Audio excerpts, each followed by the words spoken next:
Hari-hari ini lagi viral berita seorang Gus.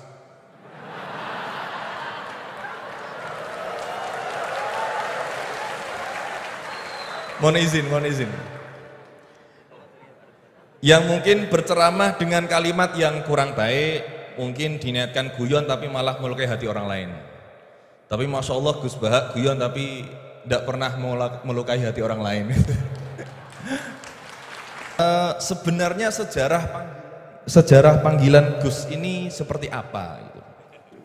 Apakah hanya dimaknai Gus ini adalah anaknya Kiai terus dipanggil Gus, atau bahkan mantunya Kiai saja, kalau jenengan katanya Gus naturalisasi gitu.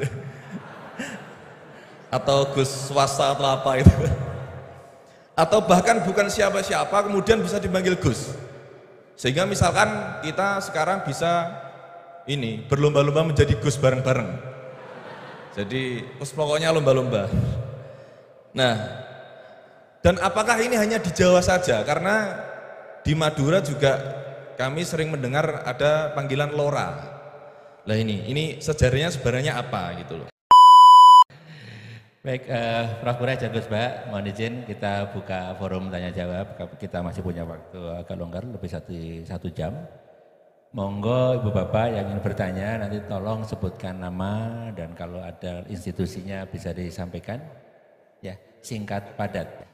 Baik, silakan. Pertama tolong nama dan mungkin asal supaya nanti kepada siapa pertanyaannya.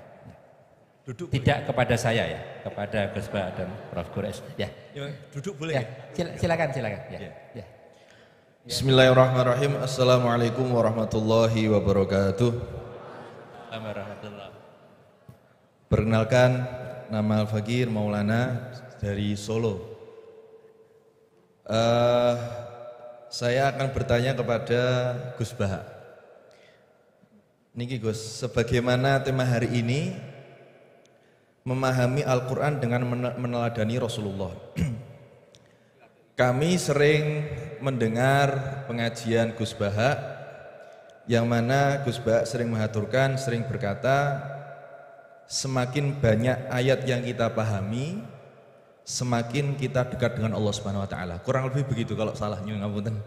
Atau bahkan Syekhona Maimun, Mbah Maimun menika juga dawuh, seberapa banyak kamu paham Al-Quran, maka sedekat itulah kamu dengan Allah Subhanahu Wa Taala.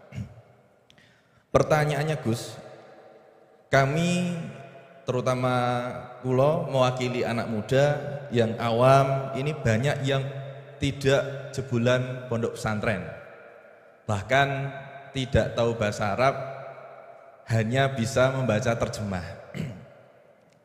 Lah ini sedangkan panjenengan sering dawuh kalau misalkan memahami Al-Quran itu harus malian bil Arabiyah, harus menguasai mufradat banyak bahasa Arab. Tapi kita ini juga pengen dekat dengan Allah. Nah, apakah kita boleh membaca terjemah, sedangkan terjemah ini tidak bisa mewakili makna ayat itu? Ini yang pertama. Yang kedua, buatan berat yang kedua, yang ringan. Hari-hari ini lagi viral berita seorang Gus.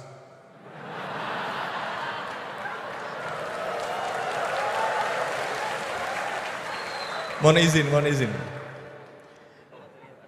Yang mungkin berceramah dengan kalimat yang kurang baik, mungkin diniatkan guyon tapi malah melukai hati orang lain. Tapi Masya Allah Gus Baha guyon tapi tidak pernah melukai hati orang lain.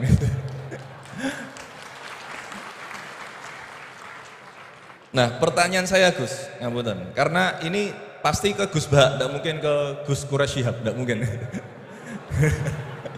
Karena pasti Gus Baha. Niki. Sebenarnya sejarah panggilan Gus ini seperti apa? Gitu. Apakah hanya dimaknai Gus ini adalah anaknya Kiai terus dipanggil Gus, atau bahkan mantunya Kiai saja, kalau jenengan katanya Gus naturalisasi gitu. Atau Gus swasta atau apa itu, atau bahkan bukan siapa-siapa kemudian bisa dipanggil Gus. Sehingga misalkan kita sekarang bisa ini berlomba-lomba menjadi Gus bareng-bareng.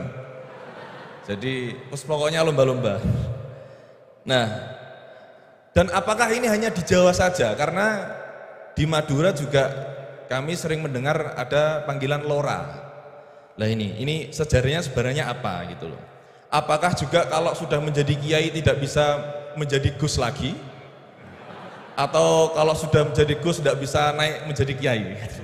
Gitu ya. Itu pertanyaan yang kedua saya. Dan Nyun Sewu, di zaman Rasulullah itu apakah putranya Rasulullah juga dipanggil Gus? Kan juga tidak kan? Maka maka kalau Gus ini tidak ada di zaman Rasulullah, berarti semua Gus ini bid'ah gitu loh. Karena Gus tidak ada di zaman Rasulullah. Ngeten nggih. Nggih, jadi intinya sejarahnya dan standarisasi Gus itu apa yang orisinil gitu. Yang kalau misalkan di dunia, di Indonesia ini yang Gus orisinil hanya jenengan, berarti semuanya palsuan gitu. Lah ini tentu bisa dijelaskan Gus. Ngapunten, matur suwun sangat. Wassalamualaikum warahmatullahi wabarakatuh. Waalaikumsalam warahmatullahi wabarakatuh. Baik, terima kasih Gus Maulana.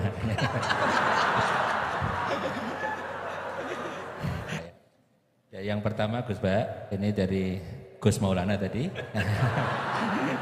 Ini pertanyaannya, kan banyak yang tidak jebolan pesantren, tapi pengen dekat sama Allah. Boleh nggak baca terjemahan, kira-kira gitu. Yang kedua tadi standar Gus yang orisinal, yang orisinal ya. Ini yang provokatif dulu itu ya.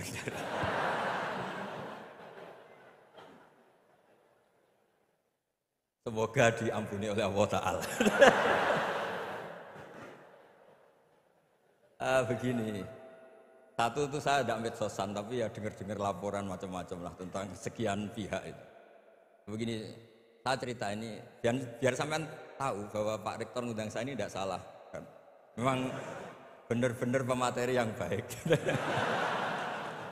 Ya kalau kata Nabi Yusuf kan inni hafizun alim, orang harus zikru manaqibi nafsi, orang boleh cerita kelebihannya asal itu faktual.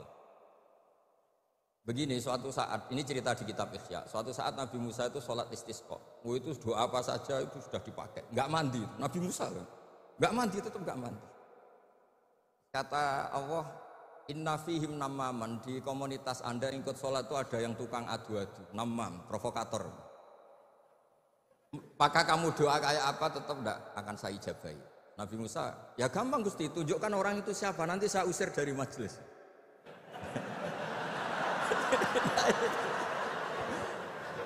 Jawabnya Allah itu lucu. Saya ini orang yang mengharamkan namam, mengharamkan namimah. Kalau saya menunjuk orang itu berarti saya juga namam. Intinya itu Allah terus mengabaikan sekian peristiwa namam. Jadi kalau pertanyaan provokatif terus kayak gitu itu mesti diabaikan oleh Allah Ta'ala. Karena nanti repot itu. Repot. Memang saya termasuk Gus yang asli itu jelas kalau itu.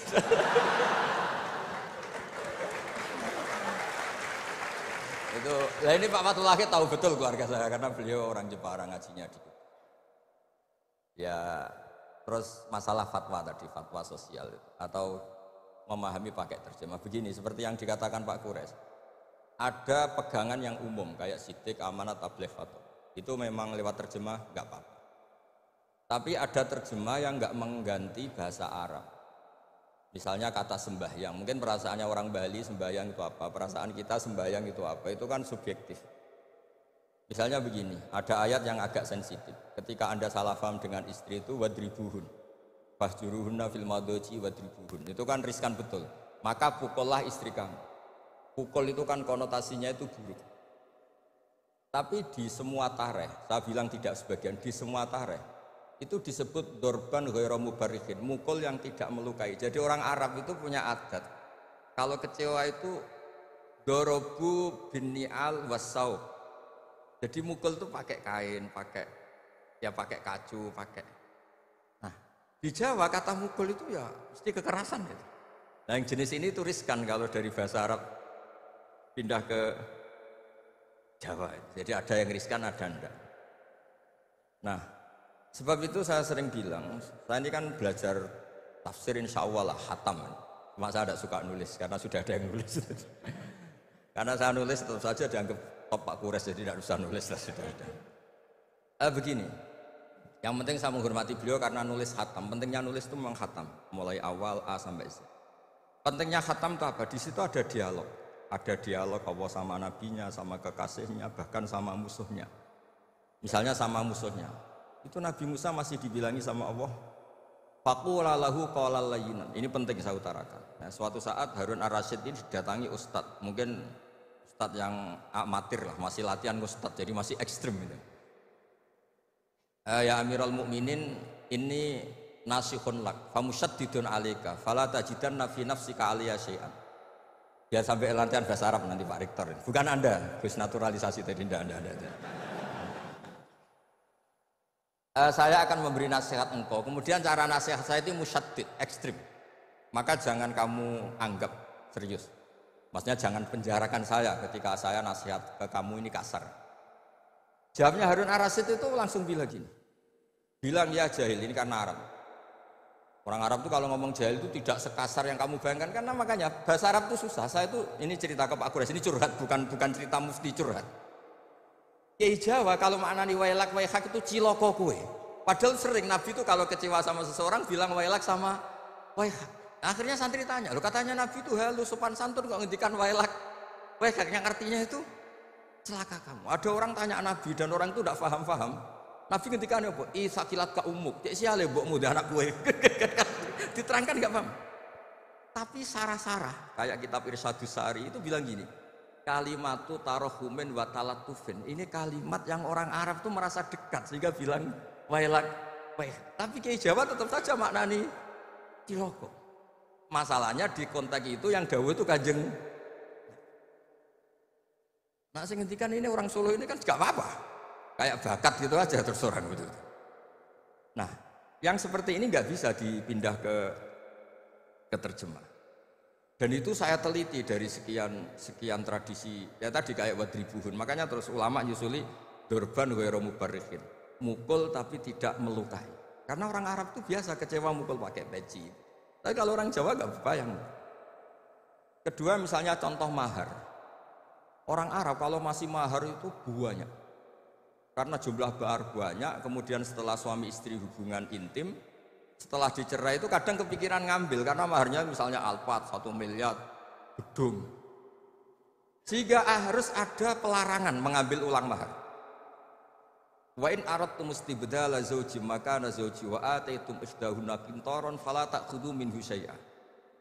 Atakhudunahu buhtana wa itsmam mubina. Terus wa kaifa ta'khuduna? Mahar yang sudah kamu kasihkan jangan kamu tarik lagi. Wong kamu sudah hubungan suami istri kok maharnya ditarik lagi. Jangan. Kenapa ada kata jangan ambil lagi? Karena maharnya itu alpat, gedung, uang 1 miliar. Dulu Pak Rektor ketika nikah itu seperangkat alat sholat, gak dilarang juga gak akan diambil itu. Artinya gini, gak mungkin andikan Quran turun di Indonesia ada kata fala ta'khudhu minhu syai'a. 100.000 seperangkat alat. Saya jadi kiai itu sampai bosan karena tiap nikahkan tuh maharnya seperangkat alat sholat. Itu kalau sudah nikah 10 tahun bentuknya sudah kayak apa ya? Itu nggak usah Allah repot-repot bilang jangan ambil lagi, jangan ambil lagi. Nah, itu kondisi yang antara kita dan tradisi Arab itu beda. Dan saya belajar tafsir sampai segitunya, makanya nggak salah lah kalau saya diundang itu nggak salah. Maksud saya yang naturalisasi tadi ya nggak usah diundang gitu maksudnya. Kalau nggak memenuhi kualifikasi tafsir loh. Ya karena kalau nggak memenuhi kualifikasi apa? Tafsir. Tapi jangan terus ngundang saya terus, nggak mau juga saya.